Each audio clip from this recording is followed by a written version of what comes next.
Generalnie oczywiście, jeśli mówimy o migracji, możemy tę migrację podzielić na dwie części. Emigrację ekonomiczną i emigrację polityczną. I w tym charakterze emigracji politycznej mamy także emigrację przymusową. My jako Muzeum Pamięci Sybiru przede wszystkim skupiamy się na tym aspekcie migracji przymusowej, czyli przymusowego przemieszczania ludności z jednej części świata do drugiej. To związane jest ze słowem Sybir, bo w języku polskim zaadoptowaliśmy rosyjskie słowo Sybir na określenie tych terenów, do których zsyłano, tych terenów, gdzie zsyłano ludność polską. Bo będzie to i Syberia w pojęciu geograficznym, ale także Kazachstan, Uzbekistan, czy chociażby północne tereny europejskiej części Rosji. Czyli podsumowując, Kazachstan to nie jest Syberia, ale dla nas to jest Sybir. Pod słowem Sybir kryją się przymusowe przesiedlenia ludności polskiej i szerzej patrząc, generalnie ludności zamieszkującej tą część Europy, tam na Daleki Wschód.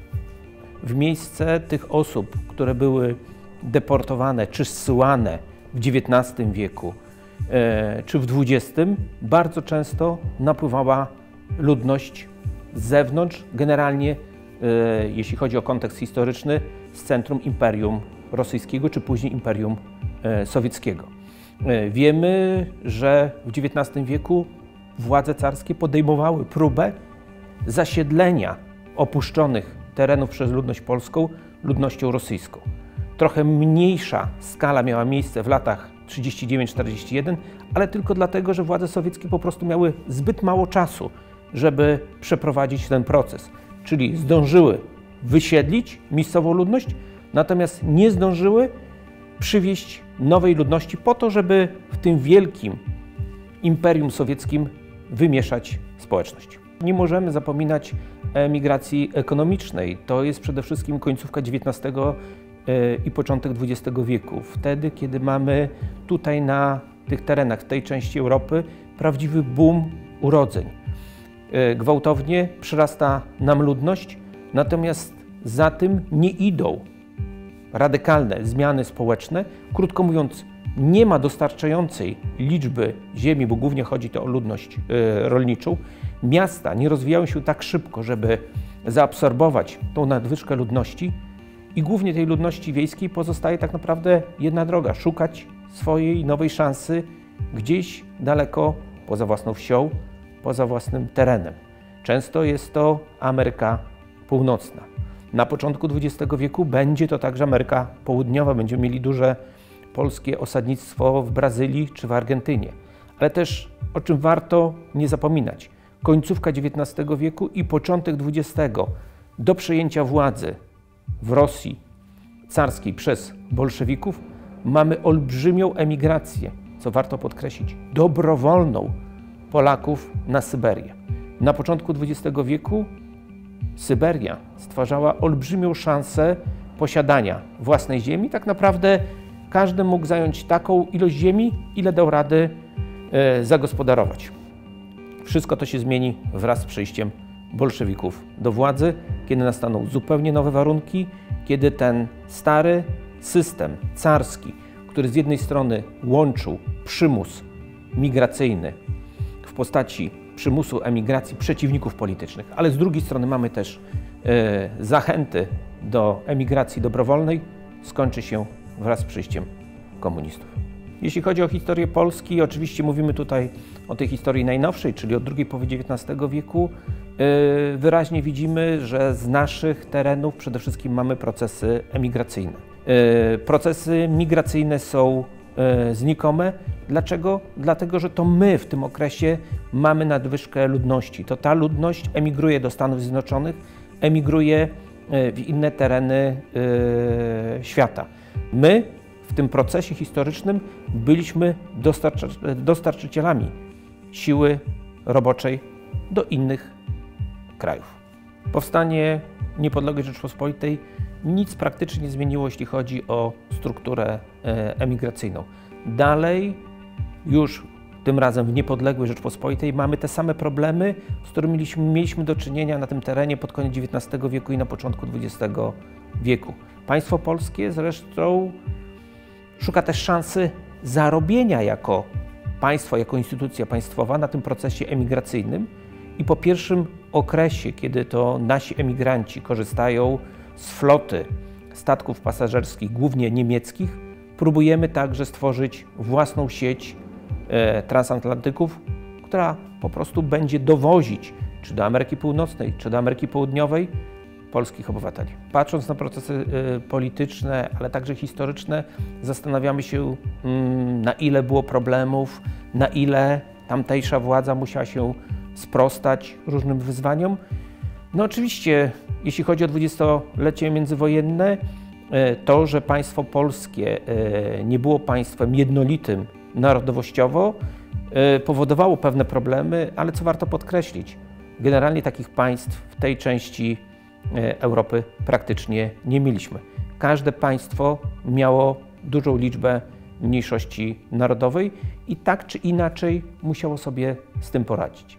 Natomiast jeśli chodzi o procesy migracyjne, aspekty polityczne odgrywały pewną rolę przy podejmowaniu decyzji, ale moim zdaniem w dwudziestoleciu międzywojennym one miały wyraźnie wtórny charakter w stosunku do motywacji ekonomicznych. Dzisiaj znajdujemy się w Białymstoku, nagrywamy ten film w Białymstoku, a warto pamiętać, że Białystok jest symbolicznym miejscem, gdzie możemy wyznaczyć zachodnią granicę tego, co nazywamy pograniczem historycznym. Tym pograniczem historycznym, które kończyło się gdzieś za dzisiejszym Mińskiem Białoruskim. Jest to teren, a przede wszystkim był to teren mieszania się różnych społeczności. Zresztą te społeczności w różnym czasie też i w różnym tempie uzyskiwały świadomość narodową. Nie jest żadną tajemnicą, że my jako Polacy, jako naród polski wyraźnie szybciej uzyskaliśmy tą świadomość narodową niż na przykład nasi sąsiedzi ze wschodu, chociażby Białorusini. W przypadku Ukraińców ten proces szybciej przebiegał, jeśli chodzi o porównanie do sąsiadów Białorusinów, ale już wolniej, jeśli porównamy z procesami zachodzącymi w Polsce. Państwo polskie jako II Rzeczpospolita nie ma takiej siły politycznej, ale też i ekonomicznej, żeby wymusić, żeby kierować procesami migracyjnymi. Pod koniec lat 30.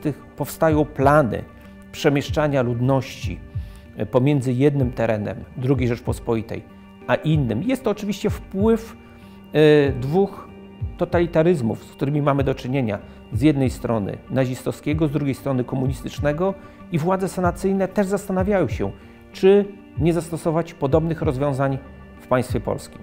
Ale w naszym kraju nigdy tego nie dokonano, może dlatego, że po prostu zabrakło czasu. Bez wątpienia Polska, a przede wszystkim używamy określenia i byłoby chyba lepsze, Rzeczpospolita, to jest kraj, gdzie mieliśmy do czynienia z wpływami różnych kultur.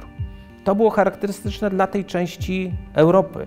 Te państwa, które powstaną po II wojnie światowej, czyli będą generalnie państwami narodowymi, jednolitymi narodowo, jest to efekt procesów, które zajdą w czasie II wojny światowej. Wcześniej mamy tu do czynienia z mieszaniem kultur. Oczywiście są obszary, gdzie dana kultura dominuje, ale nawet tam, gdzie dominuje, spotyka się z wpływami innych kultur.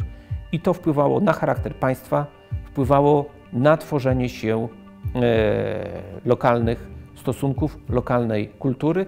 Zresztą styczność z inną kulturą z jednej strony mogła wywoływać procesy tolerancyjne, a z drugiej strony mogła stać się pretekstem do lokalnego konfliktu. Nie uciekając daleko, jeżeli jesteśmy tutaj na tym terenie, to oczywiście końcówka lat 30. jest to kwestia narastającego antysemityzmu, ale ten okres, który wybuchnie, w którym eksploduje nienawiść, to są oczywiście lata II wojny światowej.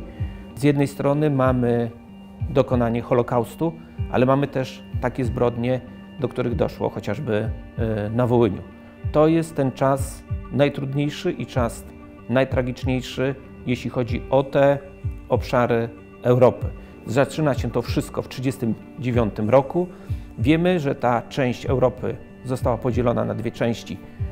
Część zachodnia znajduje się pod okupacją niemiecką, część wschodnia jest w strefie wpływów sowieckich.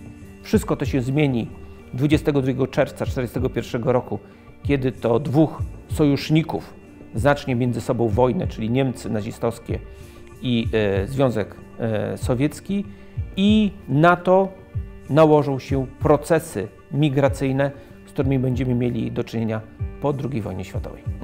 Nie jest to żaden proces nowy.